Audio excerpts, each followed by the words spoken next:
Hey folks, so this is hopefully going to be a quick video on the 1.6 update. So there's a 1.51 and then 1.6, so there's been two updates since the last video about this. But this one's quite a big one, so again, I thought I'd make a video on it. Now, the first thing is the enhancement profit calculator. So here we have cron stones. You can set the price of your cron stones. And then if you were going to use cron stones for pry, you can tick here. This one's breaking. I need to fix that. I didn't mean to put it on there one.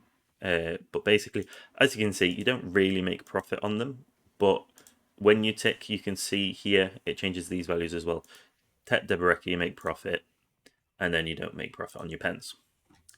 But another big thing that I've done is added in your percentage chances here. So you can now edit them. So let's say we go to 0.9. Massive change across the board. It even becomes much cheaper to make your own if you go up to a 0.9% chance of success. Obviously, you're not really going to be going up to that, but you can change the numbers around yourself, basically.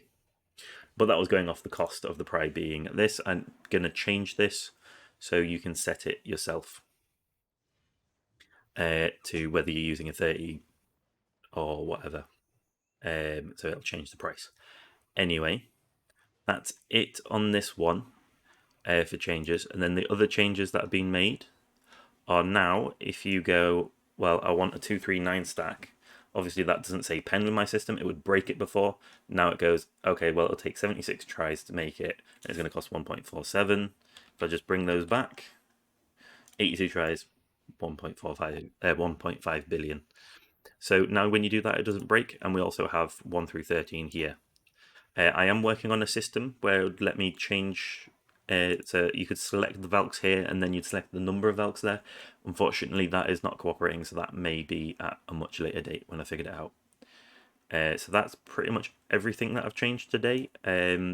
So that's it for changes. But if you want to stick around to see a bit more about the maths, by all means do so. So also please like and subscribe if you haven't already. It really helps out the channel. So with the maths, it gets a bit complicated, and I want people to let me know if I've made mistakes, because I feel like I may have. It got a bit too complicated. So for the make, we've got if constants is false, do the normal maths, that hasn't changed.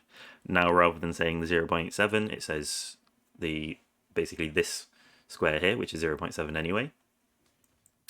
Then it goes, okay, well, what we'll do is if the crons is true, so using cron stones, does the normal price plus the amount of crons, which is on the cron list sheet, times by the cost of your crons, and then you times that by the amount that you'll use to succeed, so it gets the right cost for the amount of times you need to succeed it, and then you plus the cost of your fail stack, and then you take away the amount of bases that you didn't lose.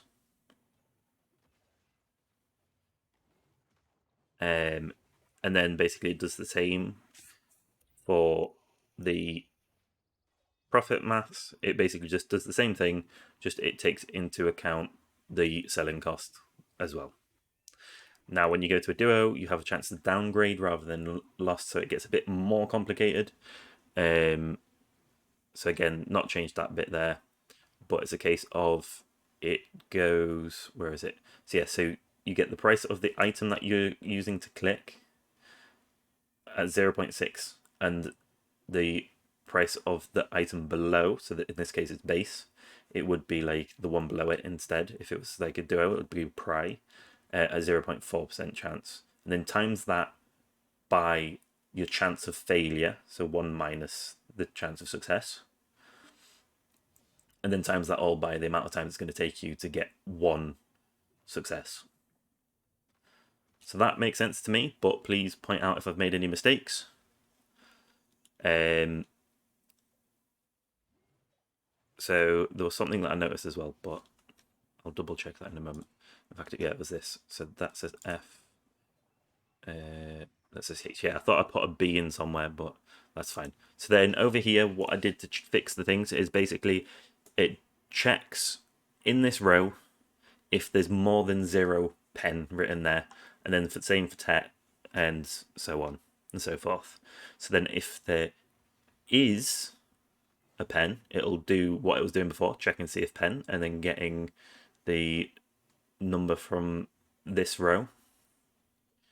However, if there isn't a pen written there, it's just going to go, okay, what's the lowest percentage chance you have on this one, in this row, sorry. And that's basically how they work. So please leave a like and subscribe if you found this helpful. Also, I'd say check out Elster's channel. He's really helpful for maths on like doing your own sheets. So thank you for watching, and I'll see you next time after Christmas. So have a lovely Christmas, and I'll see you either before New Year or just after New Year.